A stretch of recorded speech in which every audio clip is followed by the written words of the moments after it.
E-commerce lies that are holding you back.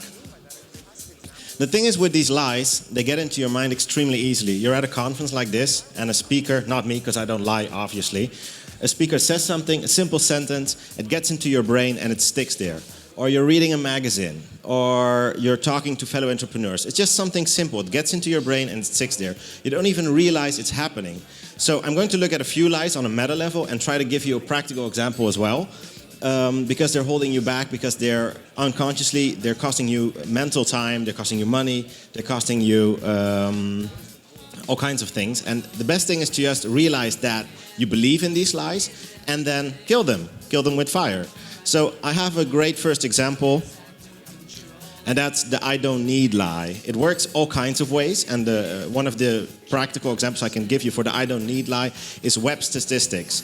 And there are still people which tell me, I want a bit of advice, but I won't give you my statistics because I have none. I don't look at statistics myself, so I don't need them, so I'm not collecting them. And even if people have statistics installed on their site, they might not have spent any time on configuring them correctly. So that's the second level in which web statistics are not implemented correctly. And because people think, okay, if I just install Google Analytics, it's enough. I don't need it because I'm not looking at it myself. But the thing is, for example, with web statistics, that you don't realize you need it in the future. You might not need it now, you might not look at it yourself. But as soon as your business starts growing, and you're asking experts and specialists, conversion rate optimizer, web analytics specialists to come and look at your business, or a designer which doesn't just design but also wants to know what the effect of his design is, those people are going to start asking for statistics. So you might believe in the lie that I don't need this now, but you will need these things in the future. And especially the things which are seen as best practices, or which are said to should be implemented by everybody, by every store owner. Every time you hear something like that and you think, oh, I don't need that, reconsider and really think, is this a lie? Is this, am I thinking that I shouldn't implement this because it's going to cost me time or money? Well, you actually should. Another lie is prepare for everything. Because the thing you want to do, and which I can applaud, is dream, and dream big. Everybody does that. It's what makes us human. But that's okay, you can dream big. But the problem is that you're going to start preparing for that ginormous dream which you have in your mind. I will hit $1 million with this new product in the first month. And if you start preparing for dreams like that without actually having proof that it's even going to be remotely in that area, it's going to cost you money and it's going to cost you time. You'll buy expensive warehouse software. You'll decide that you can't have this product in your existing warehouse or in your attic even. You need to outsource it to somewhere else. You're going to start preparing for things which you don't even know are going to happen. And you can't prepare for things that you don't see coming. So what you can do is you have to find a balance, and what you can do to find that balance is put proof against that dream. So keep on dreaming, that's okay, but do you have any proof at all that a part of that dream is reality? And if that dream is this big and you start putting proof against it, it automatically becomes smaller, and what you get in the end is a little bit of reality, and reality, or something that looks like it's really going to happen, that is what you can prepare for. You're no longer over-preparing, you're preparing for things which you have found proof for.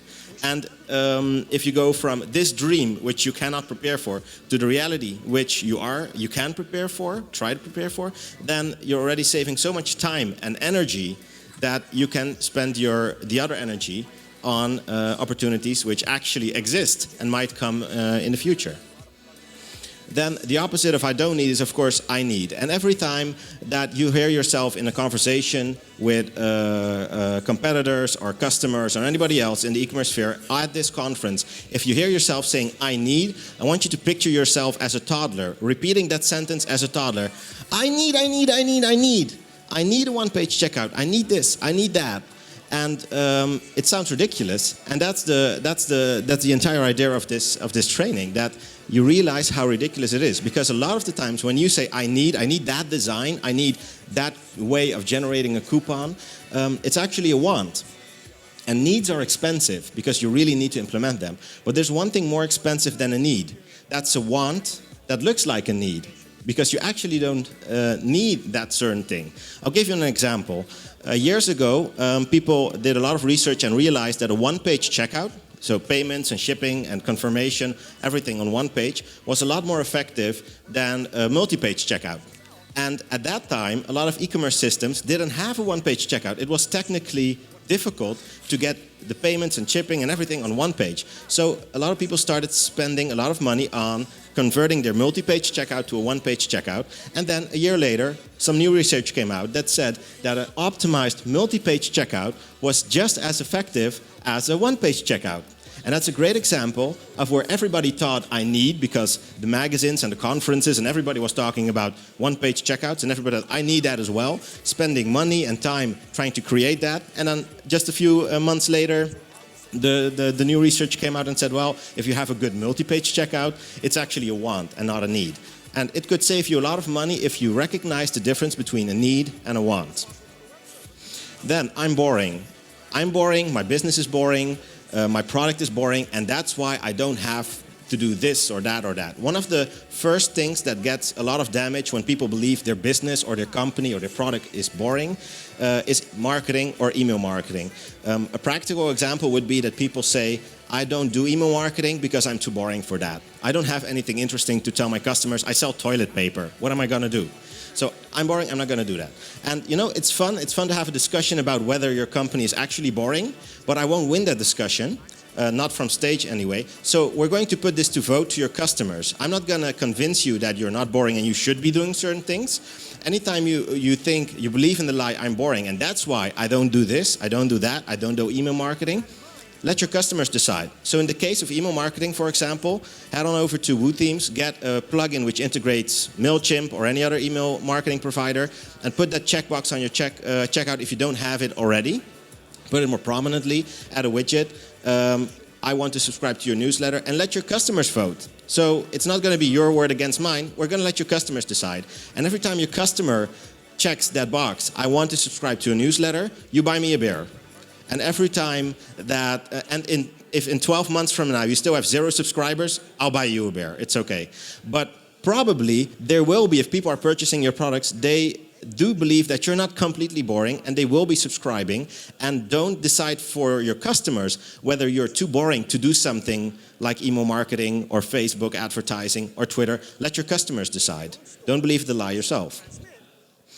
I'm special, and you would think that if somebody says my company is boring, my product is boring, that they will not say I'm also special, but they actually will. These are lies. They don't have to be logical. People can even say it in the same sentence. Oh, my company is so boring. I'm selling toilet paper. It's so boring, I don't do email marketing, but it's because my customers are special. They want toilet paper, they don't email. My customers don't use email. So it's a lie. Come on, it doesn't have to be logical. So you'll get I'm boring and special in the same sentence, in the same conversation, and I'll give you an example of I'm special, because this is actually a pretty hard lie to find and to realize. This is one. It's one of my own examples. And it took me years to find out that I was believing this lie. So years ago, I started selling my first product. I had a software product, and everybody told me, use PayPal as a payment system. Use PayPal. All my international friends said that. So I thought, okay, everybody's doing PayPal, all the cool kids. I'll put PayPal on my site. I also added some Dutch payment method, which nobody out of the Netherlands knows. And to my surprise, 90+% of my customers were using Ideal, this Dutch payment method. But my friends, my international friends, were saying, no, everybody's using PayPal. So I thought, I'm special. I'm special, my customers are special. You guys, you're normal, and I'm special because my customers use Ideal. And I will take PayPal off my website. It's more expensive than this local payment method. And I will never put it back up because I'm special. And then we're now 6 years later, and because I'm lazy and I forgot, I didn't take PayPal off. And I noticed 6 months ago that it completely turned around. PayPal did something, apparently, and now 90+% of my customers are actually using PayPal. So if I would have believed that I was special and and then kept that lie in my mind and still think I was special to this day, I would have a problem, because the majority of my customers now have the preference to use PayPal instead of Ideal. And that's just one example of how you could believe you're special for whatever reason and then act upon that idea which doesn't have, it could be temporarily, that you're temporarily special. It doesn't have to stick around. So anytime you hear yourself saying things like, I'm not going to implement this, or I'm not going to do that because I'm special, I don't need, etc., really reconsider. Is this an e-commerce lie that I've read somewhere in a magazine which doesn't apply to me? And could I save myself time if I stop believing in that lie? So I'm giving you some homework. It's a kind of a creepy image, I know. I wanted to switch it out, but hey, creepy is also good. I'm going to give you some homework. So you have projects right now, you're developer, you're designer, you yourself, you're building a spreadsheet maybe, and they might have been based on a lie, something you've read somewhere in the past. So make a list of those projects. You can do it if there's a quiet moment today, or you can do it when you get to home. Make a list of all the active projects which are really costing you energy, and then consider what was the motivation, what was the idea, the background for me to actually start investing time in this project. And consider, based on these lies or any other lies you can think of yourself, could this have been a lie? Could it be possible that one of the improvements I'm doing to my website is based on something I read somewhere but really doesn't apply to me? And if you can find 2 or 3 projects which you just throw into the trash can because you realize they're a lie, you're saving yourself a lot of time. You're opening up time and space and money to focus on something that might actually make a difference. So that's my talk. I hope you can find a few things in your projects which you can kill with fire and then focus on something that really makes a difference. Thank you.